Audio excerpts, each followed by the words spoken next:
पावसाळ्यात किंवा थंडीच्या दिवसात सर्दी खोकल्यांपासून बचाव करायचा असेल तर हे पौष्टिक नाचण्याचं सूप ट्राय करा. फक्त 10 मिनिटात तयार होतं.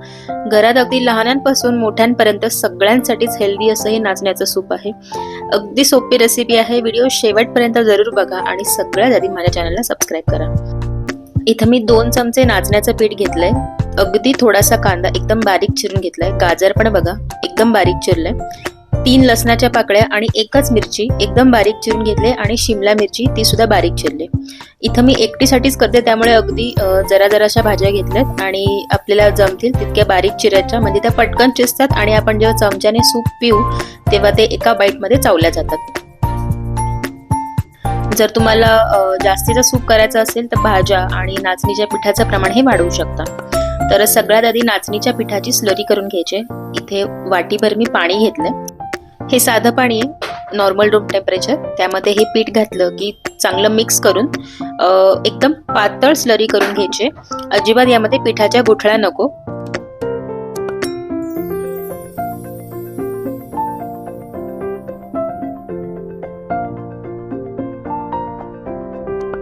बघू शकता आपली नाचण्याची पातळ स्लरी तयार झालेली आहे. ही आता बाजूला घेऊयात आणि सूप करायला घेऊया. एक कढई घ्यायची किंवा भांडं घ्यायचं. त्यामध्ये 1 चमचाभरच मी तूप घालते. तुम्हाला जर तूप घ्यायचं नसेल ना तर साधं तेल घेतलं तरीही चालेल. तूप पूर्ण गरम करून झालं की त्यामध्ये लसूण आणि बारीक चिरलेली मिरची घालायची. एक अर्धा मिनिट हे फक्त परतवून घ्यायचं आणि त्यामध्ये आपण ज्या बाकीच्या चिरलेल्या भाज्या आहेत त्या घालायच्या. इथे मी फक्त गाजर, शिमला मिरची, कांदा घेतले. तुमच्याकडे जर बीट असेल, स्वीट कॉर्न असतील तेही घेऊ शकता किंवा कोबी असेल तो बारीक चिरून घेतला तरीही चालेल. आता या सगळ्या भाज्या आपल्याला यामध्ये 2 ते 3 मिनिटं चांगल्या परतवून घ्यायच्यात. चांगल्या भाजून घ्यायच्यात या तुपातच.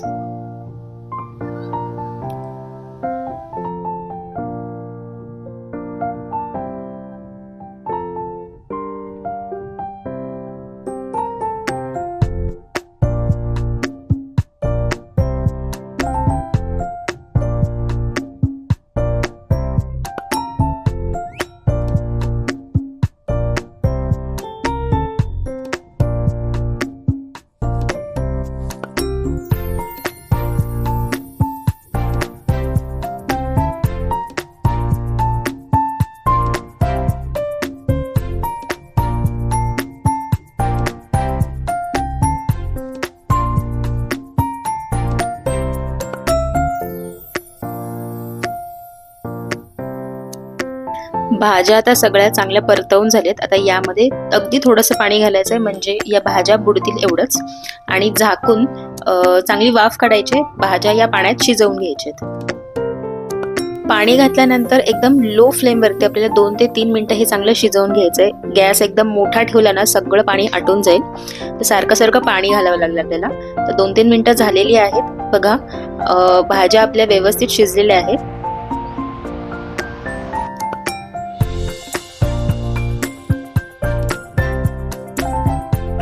आता यामध्येच आणखी थोडंसं पाणी घालायचंय. अर्धी वाटी पाणी घातलंय मी आणि सेकंड टाइम पाणी घातल्यावरती लगेचच आपण जी नाचण्याची स्लरी केली होती ती घालायची.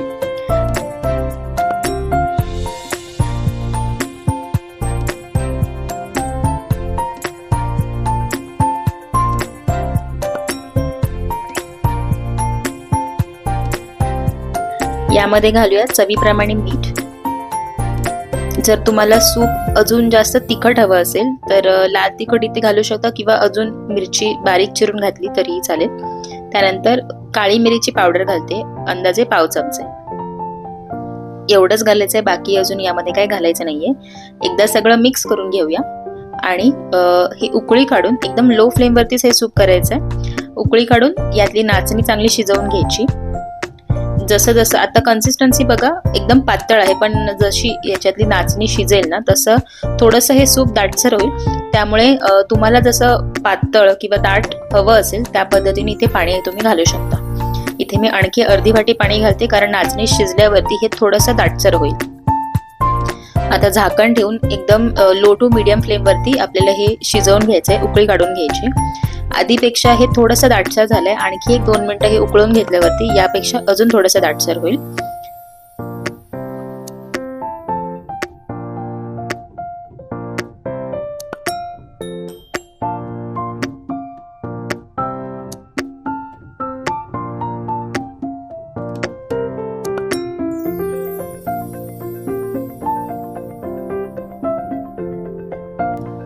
नाचणी यातली बघा अगदी व्यवस्थित शिजले, रंग सुद्धा सूपला एकदम छान आलेला आहे आणि कन्सिस्टन्सी तुम्हाला आता बघून कळतच असेल, आधीपेक्षा बऱ्यापैकी दाटसर झालेला आहे। आता या स्टेजला गॅस बंद करायचा, मीठ वगैरे चेक करायचं, जर मीठ गरज वाटली तर मीठ आपण या स्टेजला घालू शकतो। अशा प्रकारे एकदम सोप्या पद्धतीने आणि अगदी 10 मिनिटात एकदम पौष्टिक आणि टेस्टी असं नाचण्याचा सूप तयार झालेला आहे। अशा पावसात थंडगार वातावरणात असं गरमागरम सूप तुम्ही जरूर करून बघा, तुम्हाला नक्की आवडेल। जर घरच्या घरी आपण इतके पौष्टिक सूप करू शकतो तर बाहेरचे महागडे हेल्दी ड्रिंक्स कशाला। तुम्ही सुद्धा ही रेसिपी जरूर ट्राय करा आणि कशी होते ही कमेंट बॉक्समध्ये मला नक्की कळवा। रेसिपी आवडली असेल तर मील्स बाय सुकेश या चॅनलला सबस्क्राईब करा, व्हिडिओजना लाईक करा आणि जास्तीत जास्त शेअर करा। पुन्हा भेटूया अशाच एका रेसिपी सोबत। Thank you so much for watching.